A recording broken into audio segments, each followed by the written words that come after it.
भड़ोली के लखवाल में पूर्व बीडीसी सदस्य अनीता देवी द्वारा आयोजित श्रीमद् भागवत सप्ताह में रुक्मिणी हरण और विवाह की कथा का वाचन किया गया। मंडी के प्रसिद्ध कथावाचक वीएल भारद्वाज ने कहा कि जब रुक्मिणी विवाह योग्य हुई तो उनके पिता भीष्म को उनके विवाह की चिंता हुई। लोग रुक्मिणी के पास आते तथा श्री कृष्ण की प्रशंसा करते। रुक्मिणी ने निश्चय किया कि वे विवाह करेंगे तो श्री कृष्ण से ही करेंगे। रुक्मिणी का भाई को ये बात मंजूर नहीं थी क्योंकि वह श्री कृष्ण से बैर रखता था। उनका विवाह शिशुपाल से कराना चाहता था। कथावाचक श्री वीएल भारद्वाज ने कहा कि रुक्मिणी ने ये संदेश एक ब्राह्मण के माध्यम से द्वारकाधीश भगवान कृष्ण को भेजा और उनसे विवाह की इच्छा जाहिर की। संदेश पाकर श्री कृष्ण कुंडनीपुर की तरफ चल दिए। रुक्मिणी जैसे ही गिरिजा मंदिर पहुंची, श्री कृष्ण ने उन्हें अपने रथ पर सवार कर लिया। यदुवंशियों ने उन्हें रोककर युद्ध किया। शिशुपाल पराजित हो गए। बाद में द्वारका जाकर श्री कृष्ण ने रुक्मिणी से विवाह किया।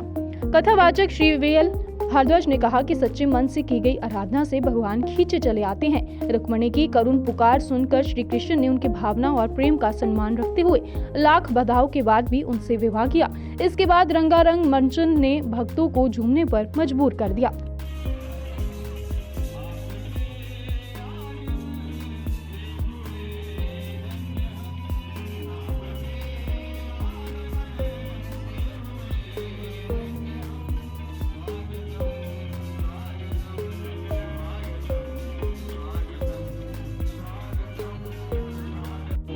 एक सेठानी हर रोज कथा सुनती थी और कथा बड़ी मार्मिक थी, बड़ी मीठी थी। तो एक दिन व्यास ने कह दिया कि महाराज, पति और पत्नी को एक साथ बैठ करके भगवान की कथा का रसपान करना चाहिए।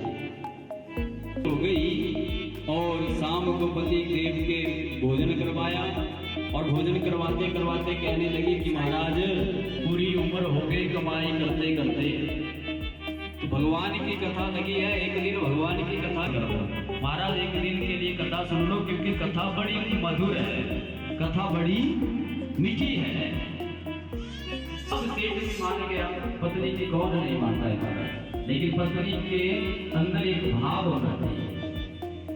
पत्नी चाहे तो मंदिर ना जाने की आवश्यकता है, वो घर को मंदिर बना दे, और पत्नी चाहे तो घर को नरक भी बना दे महाराज। ये मातृशक्ति के हाथ में है। सेठ मान गया और दूसरे दिन कथा में चल पड़े महाराज। अब कथा में बैठ गए।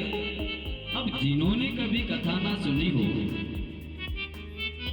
ध्यान से सुनिए महाराज, उसे तो कथा में बैठ करके निंद्रा ही लगेगी ना, और क्या लगेगा। तो आज वो जैसे ही कथा में जेठ के पास पहुंचा, कथा में आइए, सबका स्वागत करते हैं। एक नियम है कि जब कथा में आते हैं तो आने वाले मेहमानों का स्वागत कैसे करना चाहिए। आइए आइए महाराज, एक अच्छा संकेत होता है। अब कोई जा रहा है तो उसको कहना चाहिए, क्या कहना चाहिए। तो जैसे ही सेठ कथा पंडाल में पहुंचा तो उसने क्या सुना कि आइए और बैठिए, ये दो शब्द सुने महाराज। और जैसे ही दो शब्द कथा में बैठ गया तो निद्रा ने घेर लिया और पूरी कथा में निद्रा ले ली महाराज। बोलो निद्रा रानी की, जोर से बोलो। दो शब्द सुने, क्या क्या, एक आइए और दूसरा बैठिए। और तीसरी बार जब भोजन हो गया, आरती हो गई, आरती के बाद प्रसाद भी ग्रहण कर लिया, तब यजमान परिवार ने कहा कि महाराज कथा समाप्त हो गई। हिमाचल में चुनावों की बेहतरीन कवरेज के बाद अब पंजाब और जम्मू कश्मीर में आ रहे हैं हम। आपकी उम्मीदों पर खरा उतरने की कोशिश करेंगे हम।